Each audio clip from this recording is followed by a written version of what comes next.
¿Qué tal? Un saludo a todos, espero que estén muy bien. Me veo nuevamente llamado a hacer un reportaje sobre la guerra que se desarrolla en Europa. Como pueden haber notado, hay un nuevo héroe que se ha ganado el corazón de muchas personas en todo el mundo. El presidente de Ucrania, Volodymyr Zelensky, ha pasado de ser protagonista de espectáculos de comedia a ser ahora protagonista de la prensa internacional en todas partes. Muchas personas en muchas partes del mundo lo aplauden como un nuevo referente de la democracia mundial. Muchos de los que de hecho hace pocos meses estaban a favor de cercenar la libertad y los derechos de toda la población que no quisiese inocularse determinado medicamento, hoy día aplauden fervientemente y expresan su solidaridad por la libertad y los derechos del pueblo ucraniano. Algunos incluso llegan al atrevimiento de creer que Zelensky, el presidente de Ucrania, es el que manda y toma las decisiones en Ucrania. Por eso, en este video les vamos a presentar quién es verdaderamente Volodymyr Zelensky y quiénes son los que mueven los hilos detrás de este señor que está a punto de ser nominado a Premio Nobel de la Paz. Zelensky es un perfecto caso representativo de las investigaciones que hemos venido desarrollando sobre el fenómeno globalista, de la construcción por parte del poder mundial de un líder de cartón que en modo alguno representa los intereses legítimos de Ucrania. Cuando terminen de ver todos los datos que les voy a presentar, les va a parecer surreal que este señor, bañado en corrupción, negocios turbios y despotismo, esté siendo hoy la cara internacional de la lucha por la dignidad y la soberanía. Por último, antes de arrancar, debo señalar que yo estoy muy lejos de ser pro-Putin o pro-Rusia. Yo soy venezolano y mis intereses políticos son los de Venezuela y el mundo hispanohablante. De lo que sí estoy convencido es que se ha desarrollado una caricatura muy reduccionista de lo que significa el gobierno de Vladimir Putin. Caricatura hecha tanto por sus detractores como por sus partidarios. En este canal buscamos explicar, buscamos intentar entender con total independencia sin hacerle porras a nadie. Lo cierto es que a nosotros nos corresponde construir nuestro propio camino sin estar buscando ídolos en Rusia, en China, en Estados Unidos ni en ninguna parte. Ahora sí, empecemos con este programa. Les habla Reinaldo Carrillo, esto es Primero la Verdad y los invito a suscribirse al canal y a seguirnos en nuestra cuenta de Instagram que pueden conseguir debajo de este video. Bien, debemos tener presente que en el siglo XX, Rusia y el mundo libre occidental fueron los principales expertos y pioneros en propaganda y manipulación de la información bajo la fachada de periodismo, de academia, de ciencia o de entretenimiento. Manipulación que desde luego ambos bandos están empleando en esta guerra. Por ello es esencial que conozcamos quién es realmente este nuevo héroe del momento, el presidente Zelensky, para que no seamos víctimas de la guerra que hay actualmente por ganarse nuestra mente y nuestra alma.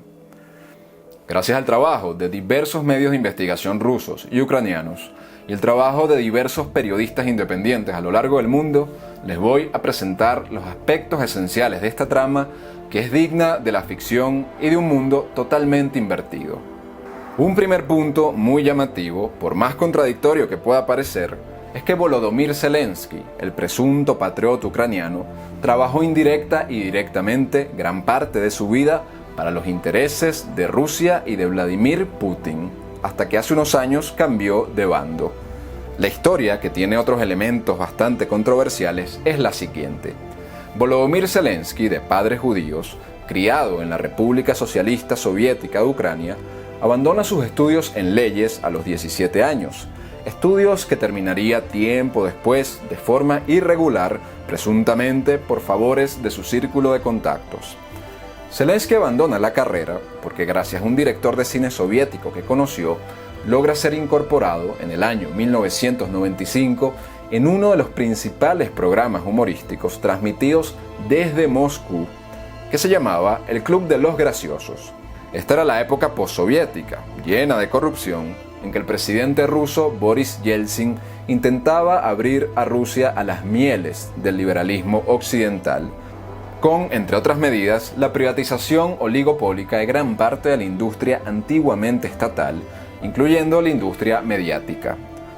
El nuevo dueño de la televisora donde empezó a trabajar Zelensky se llamaba Boris Berezovsky, un multimillonario ruso que se benefició de este proceso de privatizaciones y que era muy cercano al grupo político de Yeltsin, grupo del cual Putin también formaba parte. Este oligarca Berezovsky vio en Zelensky un joven talentoso y manipulable.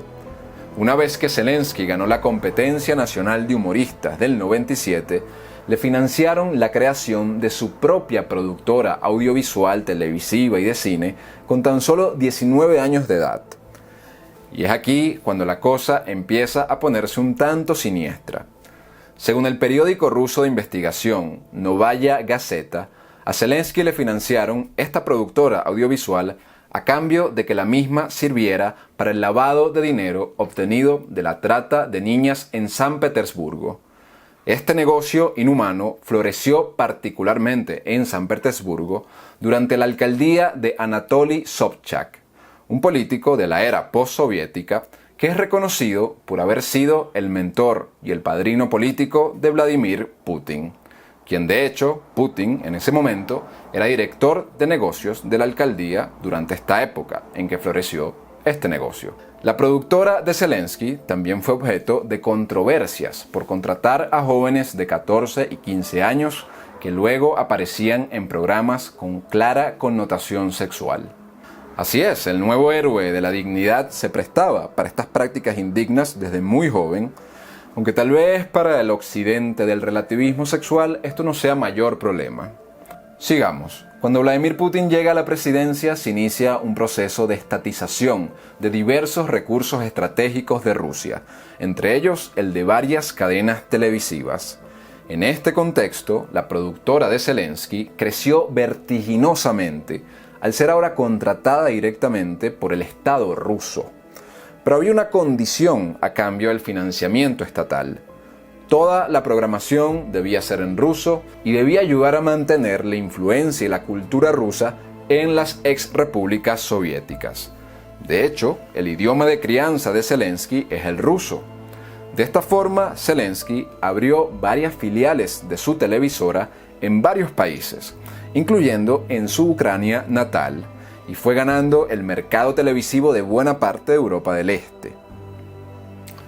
Luego de este ascenso como testaferro y como pequeño magnate de contenido chatarra que él mismo a veces protagonizaba como literalmente un bufón comediante, a los 26 años de edad, en 2004, Zelensky se convirtió en el productor jefe del principal canal de televisión de Ucrania, llamado 1+1, y años después se convirtió en director de la televisión Inter, convirtiéndose así en una de las figuras más influyentes del periodismo y la televisión ucraniana. Estos canales, y esto es muy importante, eran propiedad del banquero multimillonario, oligarca y corrupto que hemos mencionado ya en nuestro programa anterior, conocido como Igor Kolomoisky. Zelensky ha llamado a Kolomoisky como su segundo padre, y el financiamiento y cercanía de este banquero a Zelensky, al igual que su padrinazgo en la política ucraniana, es algo que ha persistido hasta la actualidad. Un dato muy curioso es que el ucraniano israelí Kolomoisky fue hasta 2015 uno de los principales aliados explícitos y públicos de Vladimir Putin en Ucrania. Esto se mantiene así hasta que ocurre el cambio de régimen en Ucrania auspiciado por Estados Unidos y Kolomoisky cambia sus alianzas. Antes de esta coyuntura, según la agencia periodística Ukrinform, Putin tomaba créditos artificialmente caros del Private Bank, banco propiedad de Igor Kolomoisky, a cambio de que en su conglomerado mediático que se difundía en toda Ucrania, prevaleciera el idioma, la cultura y la propaganda rusa. Luego, frente al descenso de popularidad de su programación ante un público que pedía idioma ucraniano, el primer ministro de Ucrania, Viktor Yanukovych, político también corrupto y cercano a Putin, cuando todavía no era presidente, le tiró un salvavidas al conglomerado de Kolomoisky y Zelensky, destinando subsidios estatales de los ucranianos a estos canales. Años después, no por casualidad, los medios de Kolomoisky, dirigidos en buena parte por Zelensky, fueron instrumentales en la victoria de Viktor Yanukovych a la presidencia de Ucrania en el 2010, al igual que favorecieron mediáticamente muchos de sus actos represivos y sus encarcelamientos políticos. De manera que Zelensky, el presunto patriota ucraniano, defensor de la soberanía y de la libertad, tenía más de 10 años sirviendo a la propaganda rusa, además de favorecer mediáticamente y encubrir mediáticamente la represión política del gobierno ucraniano. Paralelo a todo esto, la fortuna de Kolomoisky crecía sin parar. Tenía negocios en la banca, en la energía, en los medios y empezaba a fortalecer, y esto es muy importante también, conexiones con la clase política de Estados Unidos, de Israel y de Europa, por lo que eventualmente comenzó a alejarse de Putin y abogar por un acercamiento de Ucrania al mercado común europeo y occidental. Mientras tanto, Zelensky escaló al consejo directivo del conglomerado mediático de Kolomoisky y su productora personal, la de Zelensky, seguía operando desde Moscú. Yanukovych gobierna por 4 años hasta que llegan las fuertes protestas de 2014, luego de firmar un acuerdo de acercamiento con Rusia y rechazar el acuerdo con la Unión Europea. Estas protestas, contando con el apoyo y la operación política de agentes supranacionales, lograron instalar un nuevo gobierno amigo de la Unión Europea y de Estados Unidos. En estas revueltas, Kolomoisky le suelta la mano a Putin y a Yanukovych, ofrece una cobertura mediática a favor de las protestas, exagerando incluso las muertes de la represión. Como les dijimos, Kolomoisky ya tenía tiempo tejiendo alianzas tanto con el Partido Demócrata como con el Partido Republicano de los Estados Unidos, especialmente con Joe Biden y con George Soros, quien ya tenía una fuerte presencia en Ucrania gracias a su fundación, la Open Society. De esta forma, Kolomoisky se convierte en un agente fundamental para la consolidación del nuevo régimen ucraniano, tanto antirruso como pro-occidental, que había desplazado a Viktor Yanukovych. Entre otras cosas, Kolomoisky se trajo en su avión privado al famoso senador republicano John McCain, y en medio de las tensiones ucranianas en 2014, McCain y Kolomoisky coordinaron la controversial creación de la fuerza paramilitar llamada Batallón Azov, que hoy está dando mucho de qué hablar y que desde 2014 ha combatido con actos de guerra contra los partidarios de Yanukovych y los secesionistas prorrusos de la región del Donbass, incluyendo a civiles. Cuando Yanukovych huye del país, el Parlamento ucraniano designa a un presidente provisional llamado Alexander Turnichov. Turnichov, por petición directa de Joe Biden, nombra a Kolomoisky, nuevo gran socio del globalismo financiero, como gobernador de la provincia de Dnipropetrovsk, región rica en minerales y recursos energéticos. Cuando Putin toma Crimea luego del referendo, una de las respuestas del presidente provisional de Ucrania fue prohibir en Ucrania la programación en televisión y cine en idioma ruso. Y aquí es donde nuevamente entra en escena nuestro protagonista Volodymyr Zelensky, que queda en medio de esta disputa, pues no olvidemos que seguía siendo benefactor de Moscú a través de su productora personal y seguía siendo benefactor de Kolomoisky a través de los trabajos que tenía en las principales televisoras de Ucrania. No obstante, Zelensky se mantuvo fiel a su segundo padre, como él lo llamó, al oligarca israelí ucraniano Igor Kolomoisky. Aunque se mostró reacio a cancelar su programación en ruso, tanto en Ucrania como en cualquier parte donde ésta estaba dirigida, finalmente aceptó cerrar sus oficinas en Moscú. En esta nueva coyuntura, como gobernador de esta región minera, Igor Kolomoisky se hace con el control de la industria del gas ucraniano a través de la nombrada empresa Burisma Holding. Y es en este momento que se desarrolla una de las más escandalosas y probadas tramas de corrupción de la mano del actual presidente de los Estados Unidos, Joe Biden. Pues en este mismo año 2014 es cuando Hunter Biden, hijo de Joe Biden, es nombrado miembro de la junta directiva de Burisma Holding, que mediante las gestiones del nuevo gobierno ucraniano títere de Washington, se convierte esta empresa en una suerte de monopolio del gas, de la minería y del petróleo en Ucrania. Esta empresa ya estaba siendo investigada por el FMI y por la Fiscalía ucraniana por malversación de fondos y por lavado de dinero. Durante los años subsiguientes, y todo esto está plenamente documentado, mediante malversación de fondos y negocios opacos de todo tipo en Ucrania, el conglomerado de Kolomoisky le envió a la familia Biden decenas de millones de dólares robados a los ucranianos. Además, las investigaciones que pesaban sobre Burisma desaparecieron de la noche a la mañana por medio de las gestiones de Estados Unidos. Esto el mismo Biden lo presumió públicamente. Esta es la clase de joya oligárquica, socio del globalismo financiero, que maneja los hilos de nuestro protagonista, héroe de la democracia occidental, llamado Zelensky. Luego de la salida del presidente provisional ucraniano, entra en 2014 a la presidencia Petro Poroshenko, quien era nada más y nada menos que el asesor en jefe de la filial de la Open Society en Ucrania. Pueden ver cómo en 2014 Poroshenko le entrega el reconocimiento de la Orden de la Libertad a George Soros. Aunque el presidente Poroshenko y la dupla Kolomoisky-Zelensky se apoyaron y se llevaron bien al principio, a medida que las ambiciones de esta dupla iba creciendo, se ganaron también el visto bueno de George Soros.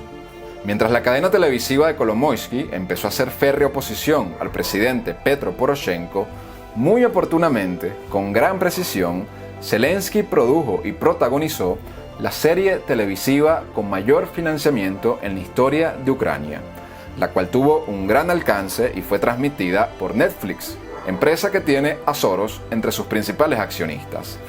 Esta es la famosa serie de la que ya habrán escuchado, llamada El Servidor del Pueblo, en la que un humilde profesor termina siendo de la noche a la mañana presidente de Ucrania.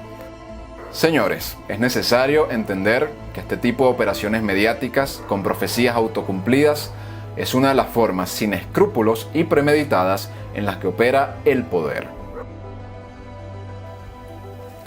La serie termina siendo todo un éxito y con la pérdida de poder de Poroshenko se anuncia a Volodymyr Zelensky como candidato presidencial, con gran financiamiento público de Kolomoisky y con apoyo mediático nacional e internacional de este supuesto hombre antisistema que desafiaba la política convencional.